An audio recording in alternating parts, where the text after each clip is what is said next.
I've just been thinking about April the 23rd, this government compulsory alarm system that's going to be on everybody's phone is sort of in line with America. Because they have a system over there, which I can understand, because they have tornadoes and hurricanes and forest fires and floods and earthquakes. Now, I know in England we have the occasional flood in certain areas. So why is it that everybody in the country, well, I'm saying everybody, I think they're saying about 97% of the population with mobile phones are going to get this warning saying, like, on your phone saying, emergency alert warning. And if you don't apply the correct procedure to the alert thing, it's gonna shut some of the functions down on your phone. I don't know how long these functions are going to be off your phone, but why? Who are the government to tell us that we can't have certain things that we pay for? I mean, I pay my mobile phone money every month, and then the government are going to say, if I don't respond to this alarm thing, that the government are going to take functions off my phone. I don't like that. I don't like it at all. I think it stinks. Now, in England, say if there's a flood, I live in the northeast of England, and I know, in York, the river floods quite bad when it does go. And why can't the alerts just be localised to the cell towers with a 50-mile range of the river, so that people 50 mile away can be notified that don't go to York, it's flooded. Because where I live, the only place I know that ever gets any bother is a dip in the road under a railway bridge, which occasionally floods. And it doesn't last for long. And there's other roads that you can get round to get past this particular road. It's an inconvenience for buses, it's an inconvenience for cars, but it's not the be-all and end-all. And I know we get strong winds now and then, but how often do we get hurricanes and tornadoes? And when have we had any earthquakes?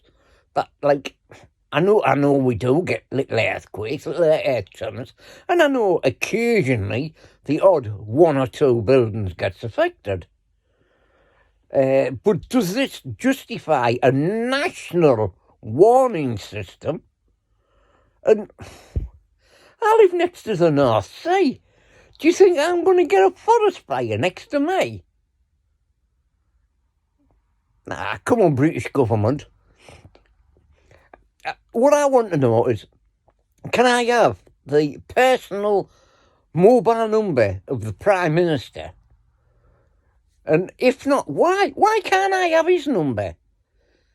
The government, as he is the head of the government, they have my number. I haven't said, oh yeah, I want this warning put on my phone. I know I have some apps on my phone, ICE, in case of emergencies. If I have an accident, they can see the ICE app, press that, and it gives them me emergency contact details for family and any medication that I've been taking, or my medical conditions, or whatever. Now, why can't it be a voluntary thing where if we want a national warning system, that we opt into it? Why should we be forced into it? I didn't vote. How many people in this country voted for a forced implementation of a national warning system on their mobile phones? Because I've never heard it. It's just ludicrous. This I tell you what, this country is going downhill very, very fast. Very fast. I mean, I'm not a young man. I've been around the block a few times, and I know how many apples are in my basket, and I know like how to line the ducks up on the wall and shoot them down, and when things aren't going right, which I've had to do quite a few times to try and get things done how they should be done. But you shouldn't have to do that in this. I mean, in this day and age, why should we have to fight for things that are our right?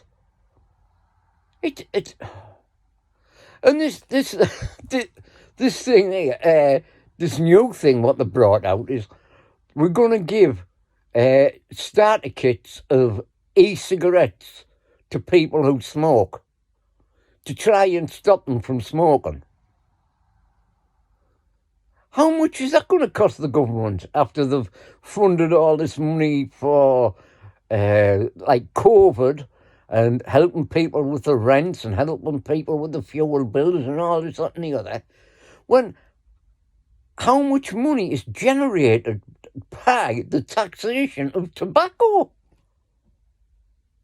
I can't get my head round their logic. I mean, I can understand they're saying, oh, well, it's costing the National so many thousands of pounds in treating people with lung cancer due to them having smoked all their lives. But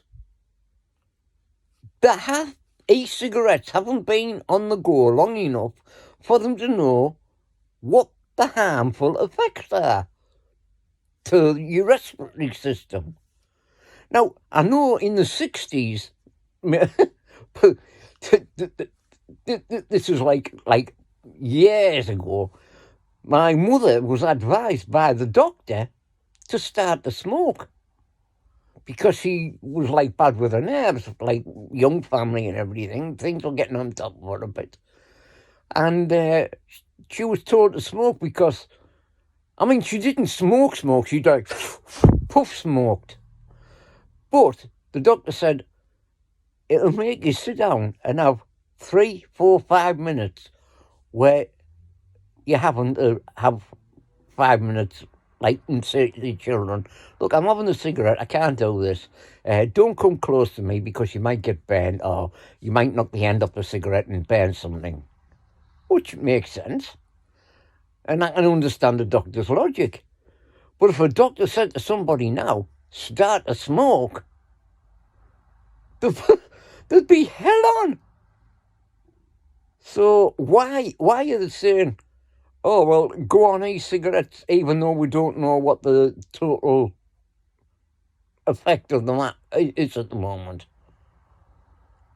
I just can't work it all out.